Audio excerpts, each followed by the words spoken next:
mauvaise expérience, par exemple, avec un fournisseur, je sais pas. En plus, on avait une agence de pub, donc Ok. Maxime était à 40%, j'étais à 40% et on avait un développeur qui avait 20%. Par contre, ce développeur était tellement con qu'il a oublié quelque chose. Maxime s'occupait de trouver des clients et moi je m'occupais de tout ce qui était calcul, algorithme pour faire un maximum d'argent avec la publicité.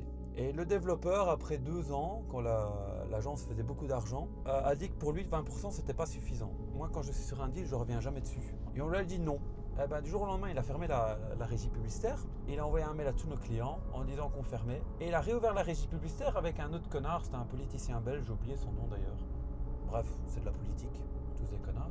Le problème, ce qu'il n'a pas pensé, c'est que si une régie publicitaire, tu peux avoir toute la technologie que tu veux. Si tu n'as pas de clients et si tu n'as pas de fournisseur ou de quelqu'un qui fait les stats pour que l'algorithme soit au meilleur possible, eh ben, ta régie, elle sert à rien. Ouais.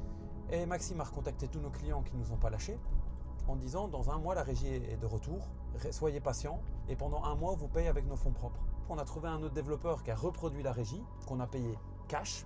Donc là on n'a pas donné de pourcentage, on n'était pas cons à ce moment-là. On a récupéré tous nos clients, on a récupéré tous nos partenaires, ce qui fait que ce connard de développeur s'est retrouvé avec 50% avec l'autre gars le politicien de 0 € par mois et que Maxime et moi s'est retrouvé à 50-50 au lieu de 40-40-20 sur des centaines de milliers d'euros.